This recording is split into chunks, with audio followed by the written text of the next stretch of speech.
ഇസ്രായേലിനെ സഹായിക്കുന്നവർ അറബ് രാജ്യങ്ങളിൽ ഇപ്പോഴും ഉണ്ടെന്ന് ഇറാൻ്റെ president Masoud Pezeshkian Al Jazeera channel നടത്തിയ അഭിമുഖവുമായിട്ട് ബന്ധപ്പെട്ടാണ് ഈ കാര്യങ്ങൾ അദ്ദേഹം പറഞ്ഞത്. അതിന് ചില സാഹചര്യങ്ങളെക്കുറിച്ച് വിശദീകരിച്ചുകൊണ്ട് അദ്ദേഹം പറയുന്നു, ഇസ്രായേലിനെ സംബന്ധിച്ചിടത്തോളം മിഡിൽ ഈസ്റ്റിൽ മറ്റ് രാജ്യങ്ങളോട് അവർക്ക് വലിയ രീതിയിലുള്ള വിധേയത്വങ്ങളൊന്നുമില്ല. അങ്ങനെ മുസ്ലിം രാജ്യങ്ങളെ എതിർക്കുന്ന ഏതെങ്കിലും ഒരു വേദിയിൽ അറേബ്യൻ രാജ്യങ്ങളെ എതിർക്കുന്നത് കാണാറില്ല. അപൂർവമായിട്ടാണ് ഖത്തറിനെ കുറിച്ചുള്ള പരാമർശം ഇപ്പോൾ അവർ പറഞ്ഞു തുടങ്ങിയത്. അത് ഹമാസിനെ സഹായിക്കുന്നു എന്നുള്ളതാണ്. മറ്റൊരു രാജ്യത്തെക്കുറിച്ചും അവരങ്ങനെ പറയാറില്ല എന്ന് മാത്രമല്ല, ഏതെങ്കിലും അറബ് രാജ്യങ്ങളൊക്കെ ഇപ്പോഴും ഇസ്രായേലുമായിട്ട് വലിയ ബന്ധം ഉണ്ടാക്കുന്നവരാണ്. അഥവാ ആകാശ പാത ഇസ്രായേലിന് വേണ്ടി തുറന്നിട്ട് കൊടുത്ത രാജ്യം ഇപ്പോഴും ഉണ്ട് എന്ന് ചുരുക്കം.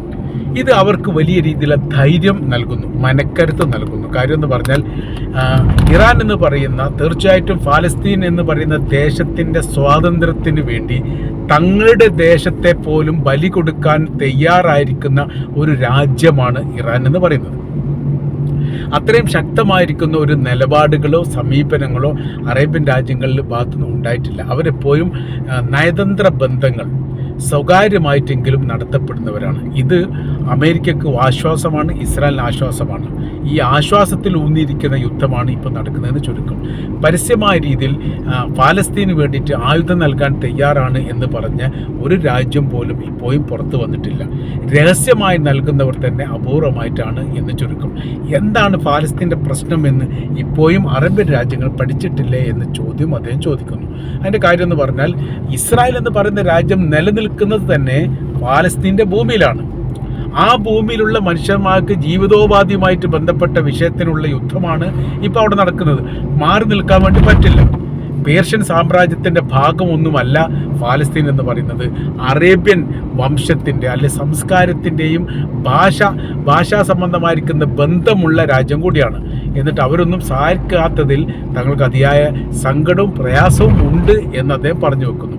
എന്നാൽ ഇബ്രാഹിം റൈസി മുമ്പ് ജിദ്ദ ഉച്ചകോടിയുമായിട്ട് ബന്ധപ്പെട്ട് പറഞ്ഞിരിക്കുന്ന ചില കാര്യങ്ങൾ യഥാർത്ഥമായിരിക്കുന്നു എന്നുള്ളതും അതോടനുബന്ധിച്ചാണ് കുറച്ചെങ്കിലും തങ്ങളുമായിട്ട് അനുകൂലമുള്ള സമീപന നിലപാടിലേക്ക് അവർ മാറിയത് എന്ന അഭിപ്രായം അദ്ദേഹം പരാമർശിച്ചു പോകുന്നുണ്ട്, കൃത്യമായി പറയുന്നില്ലെങ്കിൽ പോലും.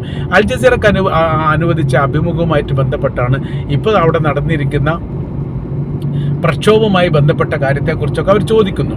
അതിലവർ പറയുന്ന കാര്യം, പ്രക്ഷോഭം എന്ന് പറയുന്നത് യഥാർത്ഥത്തിൽ ജനകീയ പ്രക്ഷോഭമല്ലല്ലോ, അതൊരു ഭീകര പ്രക്ഷോഭമാണ്. അതിൻ്റെ കാര്യം എന്ന് പറയുന്നത്, രാജ്യത്തിൻ്റെ സാമ്പത്തിക തകർച്ചയോ തൊഴിലില്ലായ്മ വേതനമോ രാജ്യത്തിൻ്റെ കറൻസിയുടെ മൂല്യം ഇടിയുന്നതുമായിട്ട് ബന്ധപ്പെട്ട് ഒരു ജനാധിപത്യ രാജ്യം എന്ന നിലക്ക് സ്വാഭാവികപരമായിട്ട് സമരം ചെയ്യാം, പ്രക്ഷോഭം നടത്താം. അതിന് ഗവൺമെൻറ്റിനെ സംബന്ധിച്ചിടത്തോളം എതിർപ്പൊന്നുമില്ല, അടിച്ചൊതുക്കേണ്ട ആവശ്യവുമില്ല. അത് ആത്മീയ നേതാവായിരിക്കുന്ന ആയത്തുള്ള ഖംനായി ആ കാര്യം തന്നെ പറഞ്ഞിട്ടുണ്ട്. പ്രതിഷേധമുള്ളവർക്കും സമരവുമായിട്ട് ബന്ധപ്പെട്ട് നീങ്ങുന്നവരെയും അടിച്ചൊതുക്കുകയല്ല സർക്കാർ ചെയ്യേണ്ടത്. പകരം എന്ത് ചെയ്യണം? അവരുടെ പ്രശ്നങ്ങൾ കേട്ടുകൊണ്ട് പ്രശ്നത്തിന് പരിഹാരം ഉണ്ടാക്കണം എന്നുള്ളതാണ് സമരത്തിൻ്റെ ആദ്യഘട്ടത്തിൽ തന്നെ, അതായത് പ്രക്ഷോഭത്തിൻ്റെ ആദ്യഘട്ടത്തിൽ തന്നെ സുപ്രീം ലീഡറുടെ നിർദ്ദേശം. ഈ സമരത്തിന് ആരംഭം കുറിച്ചത് കച്ചവടക്കാരാണ്. അതും തെഹ്റാനിൻ്റെ ഉള്ളേരിയയിലുള്ള ചില ഗ്രാമീണ മേഖലയിലുള്ള കച്ചവടക്കാർ അവരുടെ കച്ചവടം പൂട്ടിയിട്ട്, കാര്യം എന്ന് പറഞ്ഞാൽ കറൻസിയുടെ മൂല്യം ഇടിയുന്നത് തങ്ങൾക്ക് ഒരു പ്രത്യേകമായിരിക്കുന്ന ലാഭം പോലും കിട്ടുന്നില്ല എന്നും ജീവിതോപാധിയുമായിട്ട് ബന്ധപ്പെട്ട കാര്യത്തിൽ തങ്ങൾ വലിയ പ്രയാസത്തിലും ബുദ്ധിമുട്ടിലുമാണ്, അതിന് സർക്കാർ ഇടപെടണം എന്ന് പറഞ്ഞുകൊണ്ട് സ്വാഭാവികമായിരിക്കുന്ന ഒരു ജനാധിപത്യ സമരമാണ് ആരംഭിച്ചത്. എവിടെ? തെഹ്റാനിൽ. ആ തെഹ്റാനിൽ ആരംഭിച്ച സമരത്തിന് വേണ്ടിയിട്ട് വലിയ പിന്തുണയോടുകൂടി മറ്റുള്ള ആളുകളും കൂടി. പിന്നീട് അതിൽ വിദ്യാർത്ഥികൾ വന്നു, യൂണിവേഴ്സിറ്റിയിലെ അധ്യാപകർ വന്നു. അങ്ങനെ മറ്റൊരു തലത്തിലേക്ക് അത് നീങ്ങിപ്പോയി. അപ്പോഴൊക്കെ ഇറാൻ്റെ സർക്കാർ ചെയ്തിരിക്കുന്ന കാര്യം എന്ന് പറഞ്ഞാൽ, അവരുമായിട്ട് സംസാരിക്കാനുള്ള എല്ലാ വേദികളും ഉണ്ടാക്കി. മാന്യമായിരിക്കുന്ന പ്രശ്ന പരിഹാരത്തിന് തയ്യാറാണെന്ന് സർക്കാർ പറഞ്ഞു. മാത്രവുമല്ല, സർക്കാരിൻ്റെ സാമ്പത്തികപരമായിരിക്കുന്ന തകർച്ചയുമായിട്ട് ബന്ധപ്പെട്ട കാര്യത്തിൽ അതിനെ ക്രോഡീകരിക്കാൻ വേണ്ടി, അല്ലെങ്കിൽ ആ പ്രശ്നത്തിന് പരിഹരിക്കാൻ വേണ്ടി നിങ്ങളുടെ കയ്യിൽ എന്തെങ്കിലും നിർദ്ദേശങ്ങളുണ്ടോ അത് സ്വീകരിക്കാനും തങ്ങൾ തയ്യാറാണ് എന്ന് പോലും പറഞ്ഞു വെച്ചു. പക്ഷേ അതിനൊരു നേതൃത്വമില്ലാത്തത് കൊണ്ട് ആരും അവിടെ എത്തിയിട്ടില്ല എന്ന് ചുരുക്കം. അങ്ങനെ ഇരിക്കുന്ന സമയത്താണ് അത് തലം മാറിയിട്ട് പ്രവർത്തിക്കുന്ന രീതിയിലേക്ക് കാര്യങ്ങൾ മാറുന്നത്. അഥവാ അവരുടെ കയ്യിൽ ആയുധങ്ങളുണ്ട് എന്നുള്ളതാണ്. സൈനികർ കൊല്ലപ്പെടുന്നു, ഗവൺമെൻറ് ഉദ്യോഗസ്ഥർ കൊല്ലപ്പെടുന്നു, ഗവൺമെൻറ് സ്ഥാപനങ്ങൾ കയ്യേറുന്നു, അവർ സ്വകാര്യ മേഖലയിലുള്ള വാഹനങ്ങൾ അഗ്നിക്കിരയാക്കുന്നു. അങ്ങനെ രാജ്യ നിയമ വ്യവസ്ഥയെ ലംഘിച്ചുകൊണ്ടും വെല്ലുവിളിച്ചുകൊണ്ടുള്ള പ്രവർത്തനത്തിലേക്ക് അവർ നീങ്ങിയപ്പോൾ സർക്കാരിന് അല്ലെങ്കിൽ സൈനികർക്ക് ആയുധമെടുക്കേണ്ടി വന്നു. ഇതാണ് അതിനെക്കുറിച്ചുള്ള വിശദീകരണത്തിൻ്റെ ഭാഗമായിട്ട് പറയുന്നത്.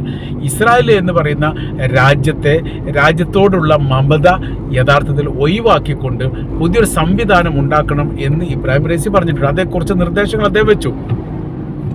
അതിൽ പ്രധാനമായിരിക്കുന്ന നിർദ്ദേശം അദ്ദേഹം പറഞ്ഞിരിക്കുന്നത്, നിങ്ങളൊരിക്കലും നിങ്ങളുടെ സൈനിക ബേസ്, അതായത് നിങ്ങളുടെ ഭൂമിയിലുള്ള അമേരിക്കയുടെ സൈനിക ബേസിൽ അവരെ സുരക്ഷിതരാക്കരുത്.